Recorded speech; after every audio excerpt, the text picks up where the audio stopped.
The critical patriot देखने वाले सब दोस्तों को खुशामदीद। आज मेरे साथ प्रेम शंकर झा साहब मौजूद हैं। ये 1938 में पटना में पैदा हुए और इन्होंने दून स्कूल, फिर सेंट स्टीवंस कॉलेज और ऑक्सफोर्ड से तालीम हासिल की और ये वीपी सिंह के एडवाइज़र रहे। बहुत सीनियर जर्नलिस्ट हैं। इनकी किताब 96 में आई थी, Kashmir 1947 rival versions of history. और कल जो है अचानक मेरी इनसे मुलाकात हुई कैम्ब्रिज में, जो अमेरिका में वाक़ है। एक कैम्ब्रिज वो है जो यूके में है। तो मैं बॉस्टन से गया था एक फंक्शन अटेंड करने, तो बहुत ही प्लेजेंट सरप्राइज मुझे मिली कि झा साहब वहाँ मौजूद थे। तो इनसे मैंने रिक्वेस्ट की इंटरव्यू की एंड ही ग्रेशियसली अग्रीड। तो मुझे ये पता चला सर कि आप हार्वर्ड में रिसर्च कर रहे हैं एनवायरनमेंट पे। मेरा ख्याल था कि आप इंडिया, पाकिस्तान या कश्मीर पे रिसर्च कर रहे होंगे। तो आपकी पर्सनैलिटी की एक नई डायमेंशन का पता चला। तो क्या है आपकी ये रिसर्च, जरा ब्रीफली बताइएगा, फिर हम कश्मीर की बात करेंगे। ज़रूर।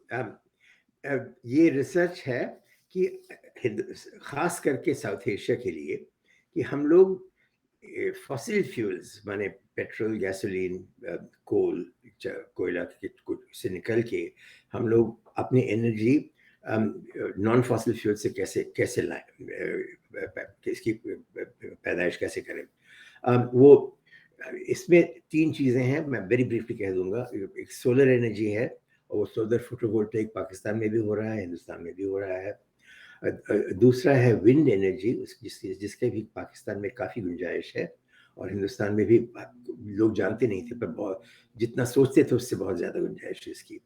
और पर सबसे मेरे ख्याल में सबसे जो इम्पोर्टेंट महत्वपूर्ण चीज़ है वो है कि हमारे यहाँ waste biomass, crop residues, rice, wheat, इसके बाद गन्ना, उसके जूस निकाल के, उसके ग्रेन निकाल के जो स्ट्रॉ रह जाता है, तो क्या करें।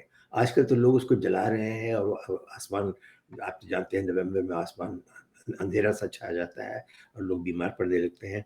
तो इसको अगर अगर इस बायोमास को लेके हम लोग कुछ कर सकें तो ये हम बच भी सकते हैं, और अगर हम लोग इसमें ट्रांसपोर्ट फ्यूल्स निकाल सकते हैं तो हमें पेट्रोल का इंपोर्ट करने का काम नहीं पड़ेगा। और आप तो जानते हैं दोनों मुल्क ऑयल इंपोर्टर्स हैं, और पाकिस्तान की हालत तो हमारे से भी ख़राब है। हम तो 80% ऑयल हम लोग इंपोर्ट कर रहे हैं जो कंज्यूम करते हैं, पर पाकिस्तान में शायद इससे ज़्यादा ही होगा।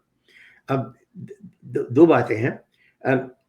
इसको बायोमास के कन्वर्जन की टेक्नोलॉजीज हैं, बल्कि जो इनके सबसे भी जो इम्पोर्टेंट टेक्नोलॉजी है, ये 100 साल पुराने हैं। और पहले कोयले के साथ इन्हीं टेक्नोलॉजीज के इस्तेमाल करने से जर्मनी, साउथ अफ्रीका और मुल्कों ने भी petrol, diesel and aviation fuel, दोनों, जेट फ्यूल दोनों बनाया था। बल्कि जर्मनी ने पूरी दूसरी वर्ल्ड वॉर इसी कोयले से बनी हुई फ्यूल्स पे उन्होंने लड़ा। अब वो बायोमास से भी बन सकता है, उसकी टेक्नोलॉजी बिल्कुल आगे बढ़ गई है। तो हम लोग इस पे भी इस पे भी काफ़ी हम लोग जोर दे रहे हैं। तो ये तीन इलाके हैं जहाँ की एनर्जी चाहिए। एक तो residential and commercial use of electricity, दूसरी है इंडस्ट्री में जहाँ ज़्यादा हीट चाहिए, कुछ इलेक्ट्रिसिटी पर mainly very very high levels of heat, and the third is transport, fuels for transport. ये तीनों में ये सोलर एनर्जी, और तब उसके बाद विंड एनर्जी और बायोमास एनर्जी से हम पूरा कर सकते हैं। ये हमारा काम है। ऑलराइट, तो wish you good luck with this project. तो सर कश्मीर की बात करते हैं। आपने सर जो किताब लिखी थी राइवल वर्जन्स ऑफ हिस्ट्री, जी, तो उसमें क्या क्या आपकी फाइंडिंग्स थी? मसलन रेडर्स इन कश्मीर एक मशहूर किताब है, पाकिस्तानी ऑथर थे उसके मेजर जनरल अकबर खान। जी। और इंडियन साइड पे जनरल सैन ने किताब लिखी है स्लेंडर वाज द थ्रेड। तो क्या आपकी आपकी फाइंडिंग क्या थी? देखिए, मेरी फाइंडिंग्स जो थी, ये पहले तो पूरी फाइन बेस इनका था ओरिजिनल डॉक्यूमेंट्स, जी। जो कि दो दफा दो सेक्शन में निकली। एक तो जबकि 32 साल उनका पूरा हो गया था, तो 1991 ऐसे कुछ में वो जो क्या कहते हैं all the transfer power documents जो जो थे वो रिलीज हो गए थे। और दूसरा था 2001 में 10 साल बाद, 9 साल बाद, जबकि the strict correspondence between the Viceroy, Lord Mountbatten, and the King, which means the Prime Minister, was released. वो उस पे 50 साल का एम्बार्गो हुआ करता था।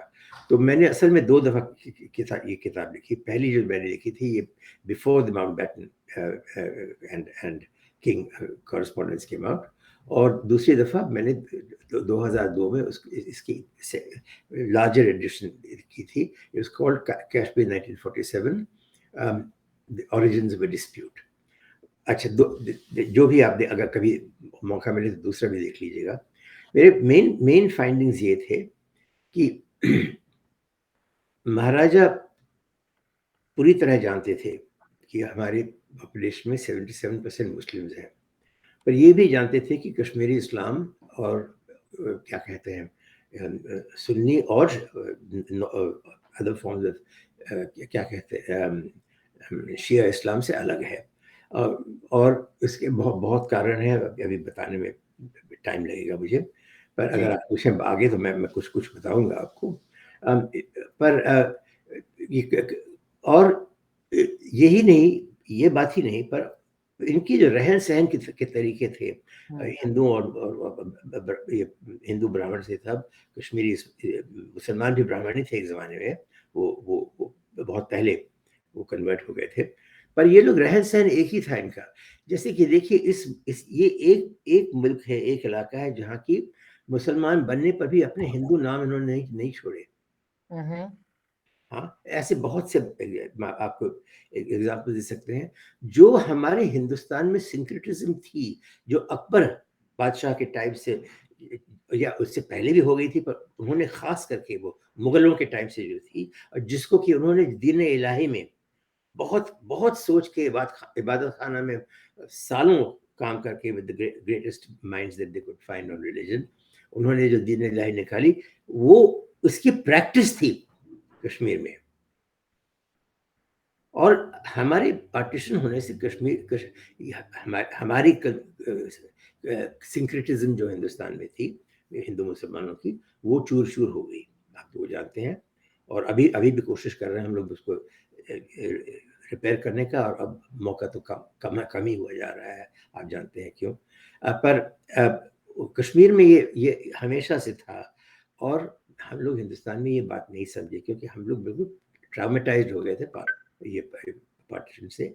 तो जो शक जो था वो कभी गया नहीं, और हम लोगों ने काफ़ी गलतियां की वहाँ पे। एक बात और भी है कि नेशनल कॉन्फ्रेंस कश्मीर में, उस पर जबकि दो पार्टियां थी उस जमाने में। प्रजा परिषद थी जम्मू बेस्ड डोगरा पार्टी, जो महाराजा के बहुत नज़दीक थी, और and Jammu and Kashmir national conference जो शेख अब्दुल्ला की थी, वो बिल्कुल सिंक्रेटिक इस्लामिक तो थी ही, बट टोटली सिंक्रेटिक, और उसमें बहुत बहुत बहुत हिंदू बहुत भी मिले हुए थे। अब क्या हो गया कि 1948 में ये प्रजा परिषद जो है इट जॉइंड द बीजेपी।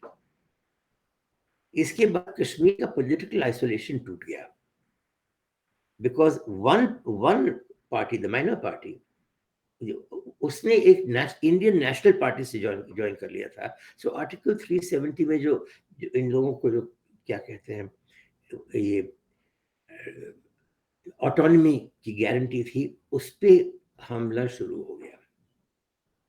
और जो प्रॉब्लम्स बाद में हुए हैं यहाँ पे, मैं बहुत टाइम नहीं लूँगा, वो सब प्रॉब्लम्स इससे शुरू हुए। कश्मीरी लोग मुसलमान होने के ज़रिए पाकिस्तान का जाना नहीं चाहते थे, पर मुसलमान या हिंदू होने के ज़रिए भी वो हिंदुस्तान का पूरा मिलन नहीं करना चाहते थे। वो अपनी ऑटोनॉमी जैसे कि तमिलनाडु में। अब हमारी जो लिंग्विस्टिक सिस्टम है, एथनो लिंग्विस्टिक फेडरलिज्म है, वो कश्मीर में चाहते थे और हम लोग समझ नहीं रहे थे। अच्छा सर, ये जो ट्राइबल इन्वेजन था अक्टूबर 47 का, और उससे पहले कहते हैं जी पुंछ में रिबेलियन हुई, फिर जम्मू में एक मैसेकर हुआ। उस मैसेकर में वो जस्टिस सराफ ने जो लिखा है कि 20,000 से 30,000 तक लोग मारे गए। कुछ लोगों के एस्टिमेट्स ये हैं जी 2 लाख लोग मारे गए। तो what do you say about all this? ये जैसे जितनी आप जितनी देर वेट कीजिएगा ना, वो नंबर बढ़ता जाएगा। हाँ, इन चीज़ों पे बहुत केयरफुली आप इसको बिलीव करना बहुत बहुत मुश्किल होता है।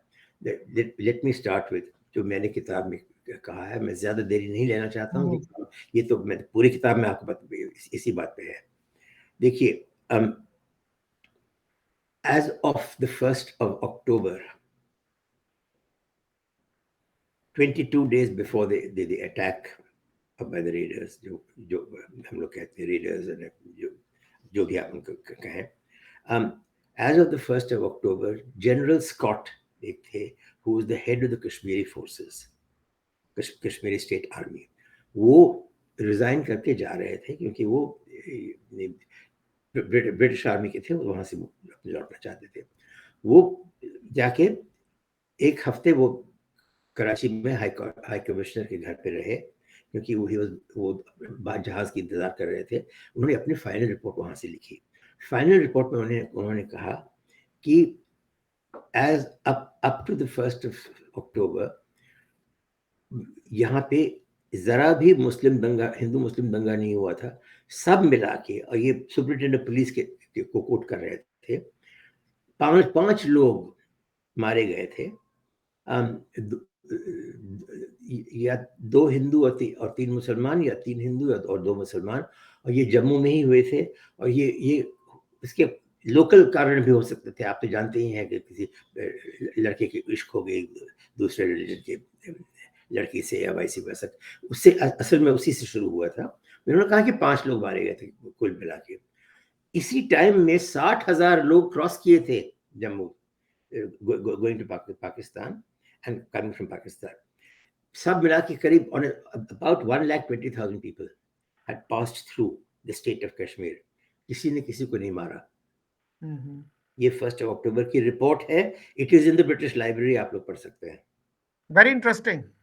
Only thing that happened was there was a mini rebellion in Poonch, which was on September 9th to 11th.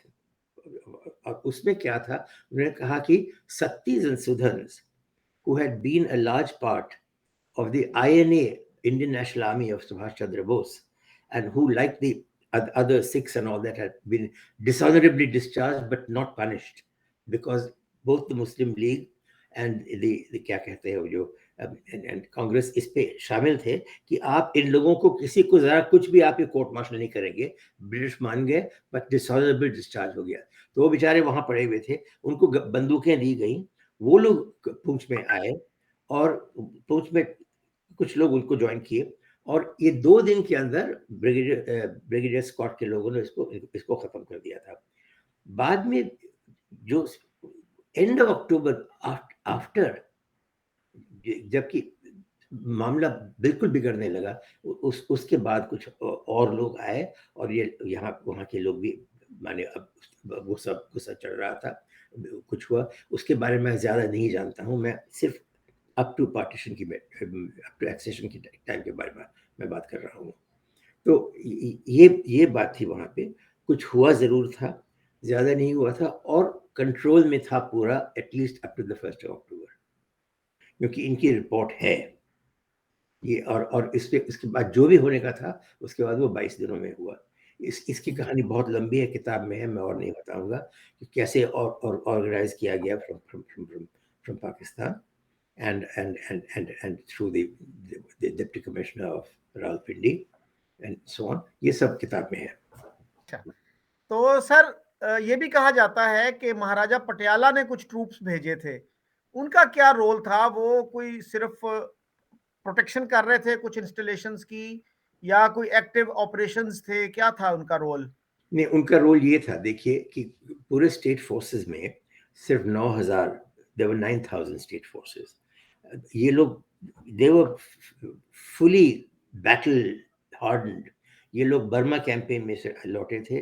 General Scott had been given the DSO and on behalf of the Kashmir forces for the way that they had fought the battles there. ये बहुत अच्छी army थी, पर सिर्फ 9,000 लोग थे। जबकि border पे बहुत जगहों में छोटे छोटे लड़ाइयाँ शुरू हो गई थी, इनकर्जन शुरू हो गए थे। They had broken up the army into small pockets and sent them all along the border, which was strategically probably a wrong thing to have done, but ये हो गया था। और इसके बाद तब यहाँ पे महाराजा के पास कोर कश्मीर में बहुत कम लोग रह गए थे। तब उन्होंने about 6 weeks before the actual fight began, उन्होंने महाराजा पटियाला से बात किया था कि can you send some troops to reinforce us so that we can maintain law and order. तो the पटियाला troops वहां से करीब 6 हफ्ते पहले गए थे। ये this was still under the British, and Maharaja Patiala was, remember, he was a prince, and he had a lot of independent rights। और खास करके अंग्रेज इनसे बहुत इनकी सहानुभूति बहुत थी, क्योंकि 1857 में इनके ट्रूप्स आके दिल्ली को छुड़ाए थे, you know। So the thing is कि महाराजा पटियाला के ट्रूप्स वहां गए थे, और they had gone to help the Kashmir Maharaja to maintain peace in Kashmir। ये कब गए थे? बिफोर? जहां तक मुझे याद है करीब वो उनका जाना करीब 6 हफ्ते पहले, माने अगस्त एंड में। तो उस वक्त तक महाराजा पटियाला ने एक्सेशन नहीं किया था, एक्सीड नहीं किया था इंडिया से? नहीं, ये अक्टूबर 22 को वो हुआ ना। मुझे एग्जैक्टली पता नहीं है date, but I can tell you कि वो ये पूछे गए थे बिफोर द एक्सेशन। महाराजा क्या था, I tell you, maharaja had sent the accession to India. Nehru had not immediately accepted it, because he said, only if you abdicate and Sheikh Abdullah becomes prime minister will I accept your accession.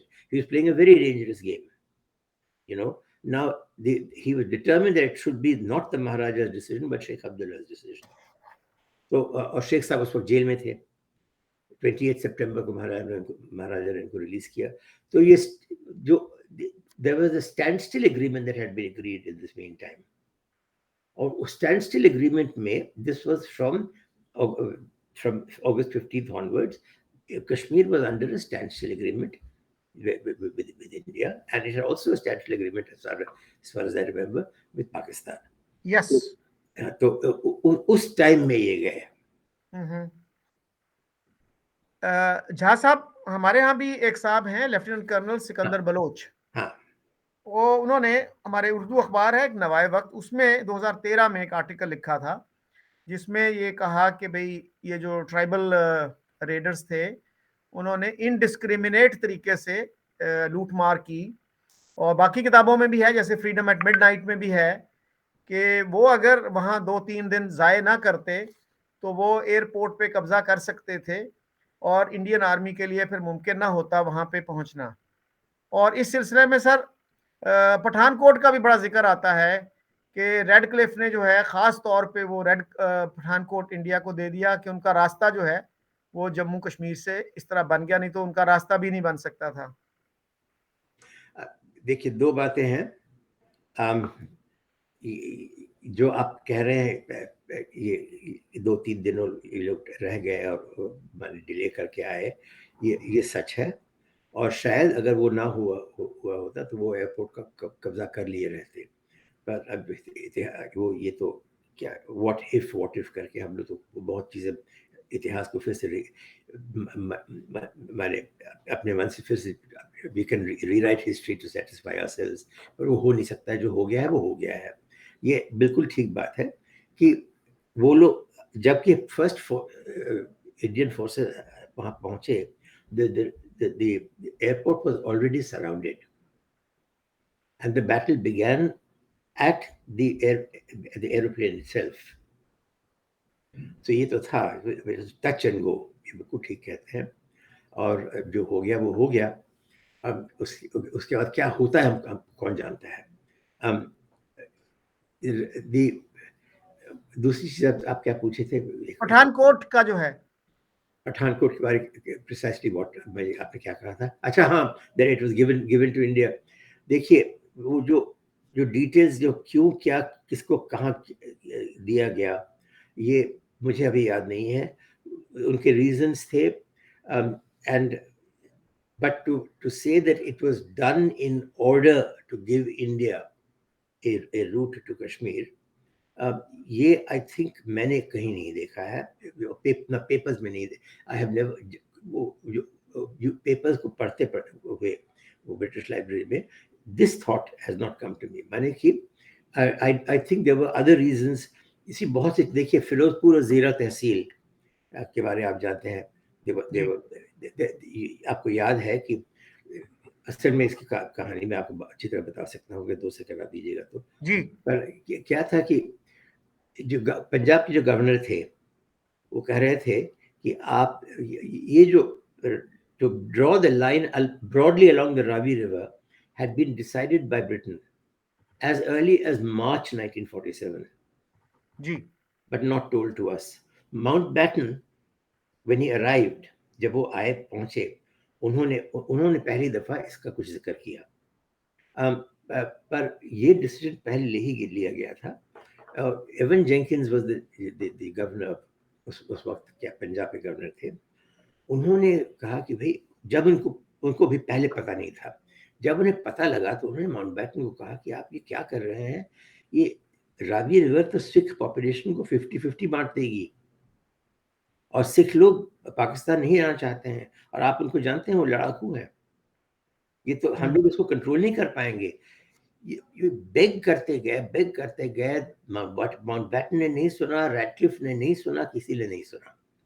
At the end उन्होंने ये कहा 3 दिन पहले, अगस्त 12 को, कि भाई कुछ तो हमें आप बताइए कहाँ ये लाइन जाने वाला है, so I can at least put my the army and police that I have to protect people on that line. तब वो लाइन माउंटबैटन ने उनको एक बना के दिया तहसीलों के हिसाब से। अब उसमें पठानकोट हिंदुस्तान में पड़ा था, but it was decided by the Radcliffe commission, and do not ask me why, क्योंकि रैडक्लिफ कमीशन की डीलिंग्स कंप्लीटली सीक्रेट थी। बट इसमें और भी चीजें थी, क्योंकि रावी रिवर के साथ भी the majority of the Sikh shrines were gone to Pakistan, तो उसको कुछ करने के लिए वो दो तहसीलों को निकाला गया। एंड एक बात और भी थी, that the Hindu Muslim majority was decided not on the basis of districts, पर तहसीलों के बेसिस पे। ये माउंटबैटन ने मार्च में आके ये अनाउंस कर दिया था। तो किस तरीके से पठानकोट के फिगर्स मुझे याद नहीं है, इसीलिए मैं कह नहीं सकता हूँ, पर जो भी था, it's a complicated arrangement there, and I don't remember the details of it, but I do not remember reading anything that Pathankot को जानबूझ के ऐसे किया गया क्योंकि there was a conspiracy कि हिंदुस्तान को ही कश्मीर जाना चाहिए, ऐसा कुछ नहीं था जी। बहरहाल ये पाकिस्तान में वो ऑल जो LPNS सीक्रेट फाइल्स की जो वहां पे हैं, मैंने पूरा छान लिया था, ऐसा कुछ कहीं नहीं था। बहरहाल पाकिस्तान में ये काफी पॉपुलर एक थ्योरी है, लेकिन उसमें मैंने प्रोफेसर इश्तियाक साहब से भी इस बारे में काफी डिस्कशन की। उनका भी ये कहना है कि बल्कि ये लॉर्ड वेवल ने ब्रॉडली यही वो स्कीम बना के दी थी, जो बाद में डिवाइड उसका जो है रेडक्लिफ का जो फार्मूला बना, 99% वही है जो वेवल के जहन में था, जो वो दे के गया। तो सर यहाँ पे ये भी है कि इस जिले में गुरदासपुर में मुसलमानों की जो मेजॉरिटी थी, it was not overwhelming majority, very thin majority, जो मैंने जो रिसर्च की, और उसमें इंटरेस्टिंगली अहमदीज वर काउंटेड एज मुस्लिम्स। आज पाकिस्तान में अगर आप किसी अहमदी को मुसलमान समझ लें तो आप 2 साल जेल जा सकते हैं, 2 साल के लिए जेल जा सकते हैं। हम लोगों ने क्या कर दिया अपने आप को, देखिए। आपके वो हो रहा है, हमारे यहाँ कुछ और हो रहा है जी। तो अच्छा सर, उसके बाद की जो सिचुएशन है 1990 में या 89 में, वहां पे मिलिटेंसी शुरू हुई, और उसमें भी आपने जाके कुछ मिलिटेंट से मुलाकात की थी, उसकी थोड़ा सा ब्रीफली बताइएगा, और आज की जो सूरत हाल है 370 की रिपील के बाद, उस पर फिर मैं जानना चाहूंगा आपके विचार। 1990 में वीपी सिंह जी ने, विश्वनाथ जी ने मुझे पूछा था कि आप हमारे मीडिया एडवाइजर बन के आ जाइए गवर्नमेंट में। तो मैं एक अखबार शुरू कर रहा था। मैंने कहा कि मुझे 4 हफ्ते दीजिए इसको गेट इट रनिंग, तब मैं आ जाऊंगा। बात बनी नहीं, तो मैंने 2 हफ्ते में उनको फ़ोन कर दिया कि मैं आ रहा हूँ, मुझे ये कर दीजिए। पर मैंने एक शर्त किया था, मैंने कहा था मुझे पहले आप अभी कुछ अनाउंस ना कीजिए, मुझे पहले कश्मीर होके आने दीजिए, क्योंकि कश्मीर जो अभी हो रहा है ये बहुत ही सीरियस है और इसको समझना ज़रूरी है। मैं समझना चाहता हूँ, और अगर एक दफ़ा मेरा वो नाम निकल जाए कि मैं आपका मीडिया एडवाइज़र हो रहा हूँ, तो जब मैं वहाँ जाऊँगा मुझे सीधे मार देंगे ये लोग। तो कोई नहीं, उन्होंने कहा ठीक है, वो समझ गया। अब मैं गया कश्मीर, वहाँ मैं 1 हफ्ते रहा करीब, 5 working days, but all in all thing.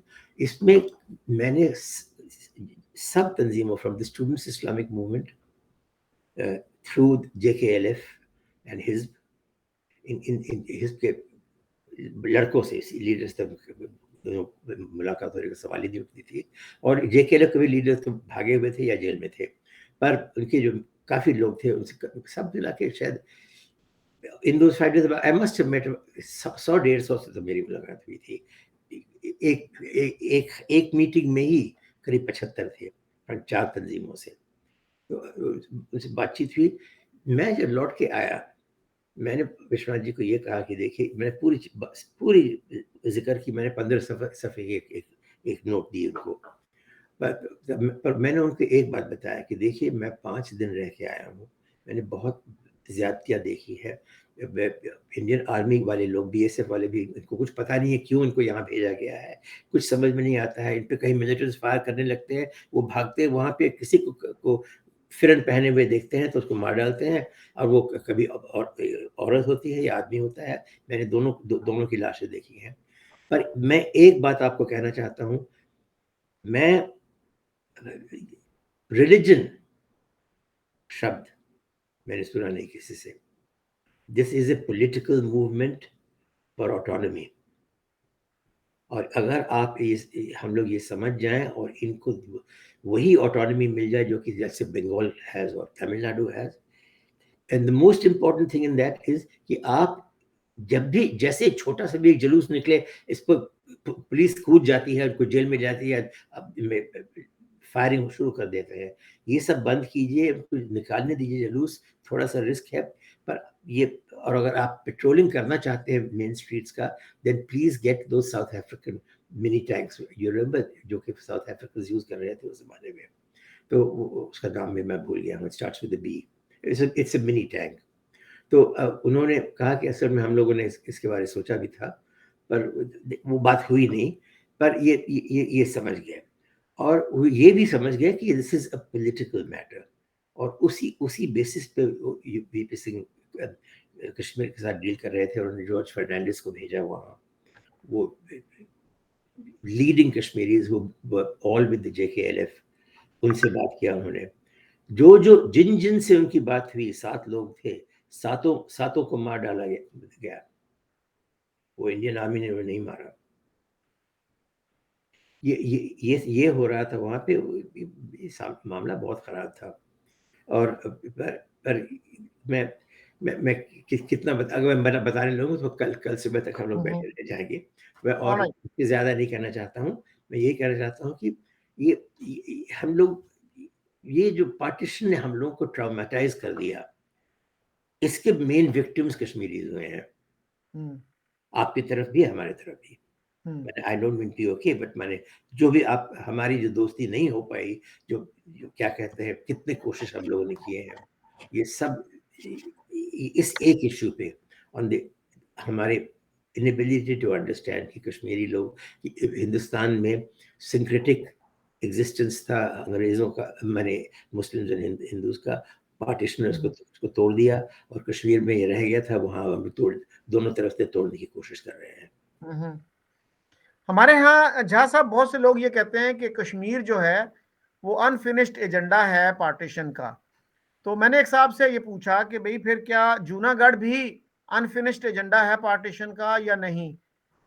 तो आप कैसे देखते हैं इस आर्ग्यूमेंट को? जूनागढ़, देखिए, जूनागढ़ तो छोटी सी जगह है। अगर पाकिस्तान को जाता भी तो उस वक्त कौन जाता था, कुछ होने वाला नहीं था। कुछ ज्यादा फर्क नहीं पड़ता इधर उधर क्यों हुआ। अब नवाब भी जरा थोड़े से मैंने अजीब जैसे लोग थे, और 97% पॉपुलेशन हिंदू थी, ये भी है। पर वो सब करने के बाद भी अगर उसकी उनके विशेष से जाते तो जूनागढ़ पाकिस्तान जाती, और उसमें हिंदू रह जाते। पर आप सोचिए कि उनके हालात क्या होते बाद में। आप पिछले 60-70 साल को आप जानते हैं अच्छी तरह। जो भी है, जो जूनागढ़ के बारे तो मैं ज़्यादा कह नहीं सकता हूँ आपको। पर हाँ, यस, अगर हम लोग letter of the law partition document follow करते तो वो पाकिस्तान जाता। ये दूसरा आपने और क्या पूछा था, सॉरी माफ कीजिए। अच्छा, मैं जानना ये चाह रहा हूँ जी कि आपने कहा कि रिलीजन का कोई जिक्र नहीं किया किसी ने 90 में जब आप वहां गए, तो लेकिन बाद में तो सारा वो रिलीजियस कलरिंग आ गई मूवमेंट पे। और सैयद अली गिलानी साहब ने यहाँ तक कहा, आई थिंक 2008 में कहा था कि कोई मुसलमान नॉन मुस्लिम सोसाइटी में, सेकुलर सोसाइटी में नहीं रह सकता, ये ऐसे ही है जैसे किसी मछली को पानी के बगैर रहना पड़े। और हमारे यहाँ सरदार इब्राहिम, जो सरदार मसूद खान, जो एजेके के फॉर्मर प्रेसिडेंट हैं, आजकल एम्बेसडर हैं वो पाकिस्तान के यूएस में, उन्होंने कहा जी हम टू नेशन थ्योरी की बुनियाद पे कश्मीर के मसले का रेजोल्यूशन चाहते हैं। तो और टू नेशन थ्योरी का उन्होंने कहा इसकी बुनियाद इस्लाम है। How do you look at these arguments? मैं एक चीज कहना चाहता हूँ आपको, सिर्फ इतना ही। अगर इस्लाम है तो एक बात मुझे बताइए, हिंदुस्तान में 25% शिया हैं। हाँ, माने कि 50 मिलियन से ज्यादा शिया है। आज तक सुन्नी शिया रायट नहीं हुआ है हिंदुस्तान में। आपके यहाँ शियाओं का कत्लेआम हो रहा है। ये आप इसके बारे में बताइए मुझे कि how can you in Pakistan speak on behalf of all of Islam, जबकि आप अपने अपने अहमदिया के बारे आप ही ने बताया। शियाओं के पीछे लश्कर जंग भी क्या कर रही थी, आप बताइए मुझे। ये जो रिलीजन को लेके कहते हैं इस बेसिस पर मुल्क होना चाहिए था, ये बकवास है। तब हमारे 200 अभी 230 मिलियन मुसलमान कहाँ जाते? हम लोग सब मार डालें? जब मोदी जी को कह दीजिए कि जाइए मारिए इनको, सबको खत्म कीजिए। हमारे एक भाई हम लोग एक मुल्क थे, एक हमारी संस्कृति थी, सिविलाइजेशन थी। हम लोग इसके बहुत प्राउड थे। नॉर्थ इंडिया की मैं खास बात कर रहा हूँ। और इसको हम लोग एक बार तो तोड़ ही दिया।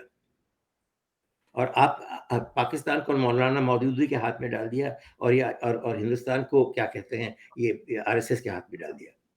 और उसको लड़ के कांग्रेस ने बचाया। अब वो लड़ाई अब हम हार रहे हैं। अच्छा, यहाँ भी वही हो रहा है। तो सर ये जो है 35 मिलियन जो है मुसलमान 47 में भी इंडिया में रह गए थे, यानी 3.5 करोड़। तो अब टू नेशन थ्योरी का तो फिर यही है ना जी कि टू नेशन थ्योरी को अगर मुस्लिम लीग की लीडरशिप ने सीरियसली लिया होता तो फिर वो कोशिश करते कि ये जो है 3.5 करोड़ ये भी पाकिस्तान जाएं, क्योंकि टू नेशन थ्योरी तो यही थी ना कि Hindus and Muslims are so different that they can not live together. तो ये तो एक सवाल पैदा होता है, एक लॉजिकल क्वेश्चन है कि फिर why did you leave these 35 million people high and dry? अच्छा, I want to go back a little. अगर टू नेशन थियरी असल में पाकिस्तान बिलीव करती थी तो एक मुझे आप बताइए कि हुसैन सोहरावर्दी 1946 अगस्त तक दिल्ली आकर क्यों पूछ रहे थे that I do not want partition, I want an India of confederations, two Muslim majority confederation areas and one central Hindu majority area, and I want a united Bengal, और इनको कई बंगाली कांग्रेसमैन ने इनको सपोर्ट किया था. He came to Delhi, he gave a number of speeches. ये partition happened because we could not come to an agreement on Confederation of India. अब किनकी गलती है ये?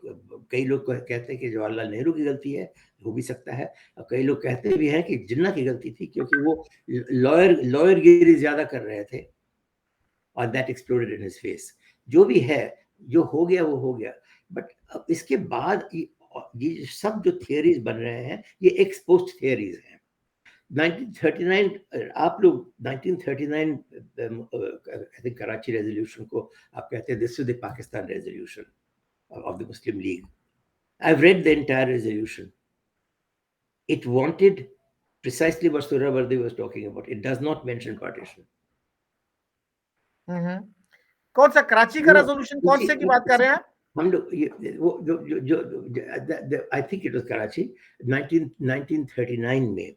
There is the famous Muslim League resolution, which is known as the partition resolution. But partition resolution doesn't have the word partition in it. अब जाकर पढ़िए. और एक तो खैर एक बड़ा मशहूर रेजोल्यूशन वो था मार्च 1940 वाला, जो लाहौर में अडॉप्ट हुआ था. Maybe no, I'm sorry, I'm thinking ये लाहौर वाले रेजोल्यूशन के बारे में बात कर रहे हैं. देख लीजिए. ऑलराइट. तो अभी झा साहब, आपको क्या लगता है कि किस तरह से ये दोनों मुल्क जो हैं वो नफरत को कम कर सकते हैं, खत्म कर सकते हैं, या एक दूसरे के करीब आ सकते हैं? कि what is the realistic solution to the Kashmir issue? Realistic solution to the Kashmir issue is precisely on the framework agreement that Musharraf and Manmohan Singh had agreed to. और कोई तरीका नहीं है. इनको देखिए, कश्मीरियों को पूरी इजाजत दीजिए आप इधर उधर जाने की, ट्रेड करने की. जो इनके रिश्ते पहले थे, और जो इनके साइकोलॉजिकल एंड इमोशनल रिश्ते ईरान के साथ थे थ्रू पाकिस्तान, यू नो, ये सब टूट गए थे. जब हमारे जो वहाँ पे फ्रेंड्स हैं, जो कि माने क्या कहते हैं, नेशनलिस्टिक, जो कश्मीरी नेशनलिज्म, कश्मीरियत वाले जो हैं, वो लोग इसके बारे में कहते हैं कि देखिए, एक हमारा स्पिरिचुअल ये क्या कहते हैं, झटका लग गया, हमें काट दिया गया.